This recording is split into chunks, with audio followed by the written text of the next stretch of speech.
Does fading the public in golf work? We'll talk about that in today's video. As always, if this is your first time watching one of my videos, greatly appreciate you subscribing to the channel.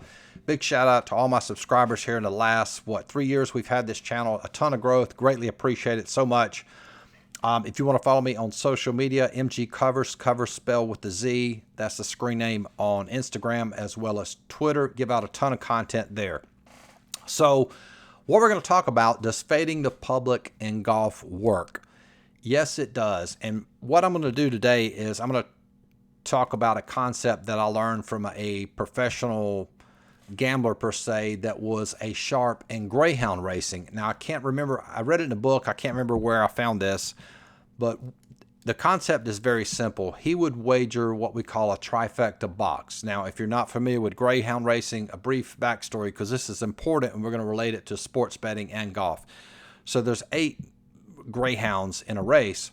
He would play a trifecta box, which is 3 dogs. So if those 3 dogs finished either 1, 2, or 3, any order, he would win. But what he did that was fascinating, he would watch the ticket board and he would eliminate the greyhound that had the greatest odds of winning, or the quote public dog. So the dog that had the greatest chance of winning, he would eliminate that from the trifecta box. Basically, he was fading the public dog. And so what that did was, when he did cash a trifecta, it didn't have that that particular dog in it. So his odds in his trifecta box, ROI, was very, very big and profitable that way. So what we're going to do is we're going to take that same concept and apply it to golf. Now this is the Open Championship, one of the most popular golf tournaments of the year. And what you're looking at is a screenshot from the Open Championship. Now this concept that I'm going to explain, you can apply this to any sport. You can apply it to football, basketball, baseball, fading the public. And I talk about this a lot on my channel. So what you'll see here, you'll see the golfers listed first, then the odds, the percent of handle, which is the money, and the percentage of bets, which is the ticket count. So the first golfer we're going to look at, Tiger Woods, right? He is plus 6,000 entering this tournament, but he's getting 10% of the handle. So out of all the money that's gone into DraftKings, he's holding 10%. Now, very important concept. So there is a liability with Tiger. So the sports books want anybody to win but Tiger, and that's probably going to be profitable for them. So when you approach this business from a professional's perspective, you want to have the same liability as the sports books. So you do not want to wager on Tiger Woods, right? Because he is the public golfer that's getting majority of the money there. It's the same. You'll see if you follow some of these sports books online, on Twitter, they'll post things like, in football season, we need the Giants to win bad. We have a liability on the other side.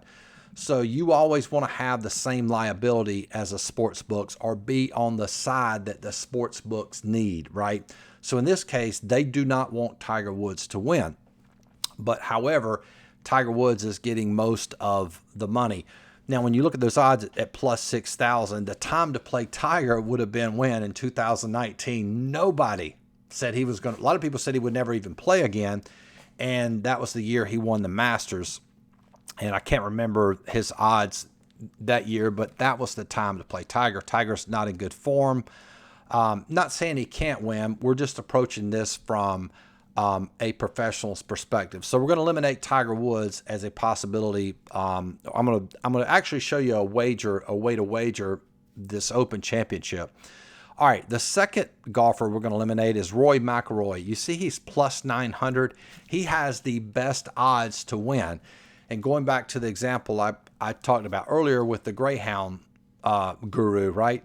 He eliminated the greyhound that had the greatest chance of winning. And you can see here, Roy is another public favorite. Tiger Woods is getting most of the money. Mcelroy is getting most of the tickets. So there's more people that have placed wagers on Rory to win the Open Championship than any other golfer. So we're going to eliminate Tiger. We're going to eliminate Rory. And so what I'm going to do next is I'm going to show you a way to structure this wager. So what you can do is, now with the Open Championship, and again, I'm not I don't have any background wagering golf. I know a lot about the sport. I don't wager on it because it's a sport that I play, that I enjoy. So I don't have any background to tell you this is correct, but it's correct from a perspective of how you would approach golf, and it's something you, of course, can apply to other sports. So take a look at this spreadsheet. The first golfer, what we're going to do is we're going to create, or let me go back to this. All right, here are the odds for the golfers here. So there's about 100 golfers, I think that's correct, playing in the Open Championship. So if you pick one golfer to win, let's say you bet Xander Schauffele plus 1,200, you bet $100, he wins, you win $1,200, right? Well, I've talked about statistical properties. You only have one chance out of 100, so that is very difficult. And not to say it can't happen, but you've limited yourself. You only have one. If there are 100 golfers, you have 1 in 100th of a chance of winning, right? So what I suggest to do is to play 5 golfers and play each golfer for the same amount. So what we're going to do is we're going to build a little card here, but we're going to eliminate Tiger and Rory for the reasons I stated earlier. So the first golfer we're going to add, just so you can see this, would be Scotty Scheffler, who won the Masters, playing good form. He is at plus 1,400. So let's say you have $100. Again, going back to this example, rather than putting, say, $100 on Xander Schauffele, you're going to break that $100 into 5 different bets at $20 each, or whatever is relative to the amount of money you have. You might could take $5 and put it on each golfer for a total of 5 times 5, 25. All right, so Scotty Scheffler. Now here's the point I'm gonna make. When I show you these 5 golfers, if any one of these 5 golfers win the Open Championship, you will have a positive ROI and be profitable.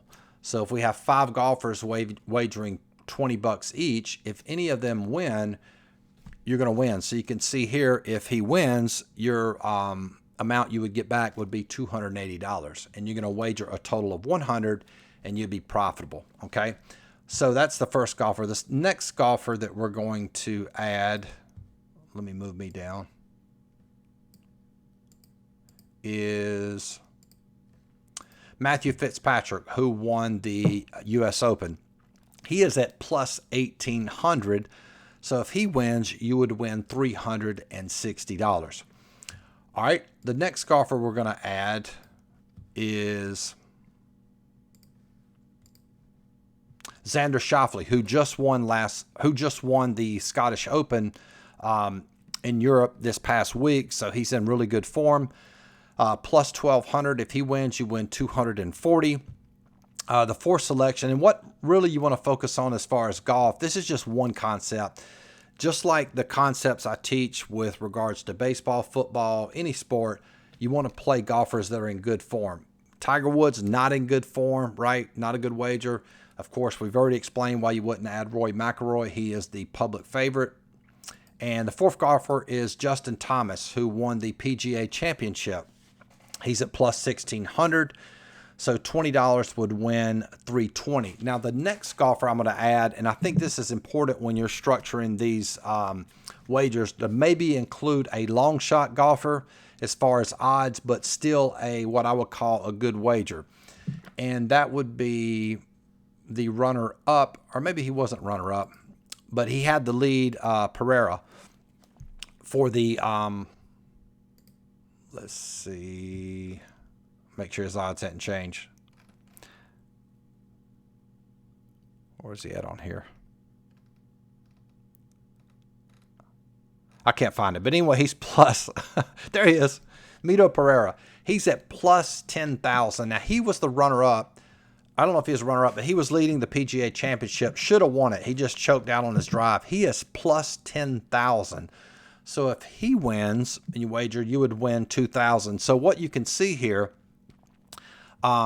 if any of these golfers would win, you would be profitable, right? So that's one way to structure it. So just sort of to recap all of this in general with golf or any sport, you don't want to play you want to be on the side. You want to have the same liability as a sports book. So the sports books do not want Tiger Woods, or this specific sports book, DraftKings, doesn't want Tiger to win. And obviously Tiger could win, Rory could win. And sports betting, we're talking about the most likely outcome and the, quote, smart way to wager. So you wouldn't want to wager Tiger. Rory is the public favorite, so you wouldn't want to wager him, and you wouldn't want to wager just one golfer because that would really decrease your chances. So what you could do is this example here, take $100, put $20 on 5 different golfers. Any of those golfers win, you would be profitable. So that kind of explains that. And again, in any sport, whatever the public is doing in sports betting, you want to do basically the opposite of that, which is the sort of the gist of this video. Hope this video helped. If you want to be a client, it's $49.95 per month. You get access to all my power rankings for soccer, Major League Baseball right now. Won't be long. We'll have NFL and college football in the fall. You get access to all my coaching videos. If you want to be a client, you get access to all my plays, everything I mentioned earlier, for $99 per month. And if you want to join for an entire year, $4.99, you save about $600, and you get access to everything on the site for 1 year. Hope this helps, and we'll talk to you guys soon. Peace.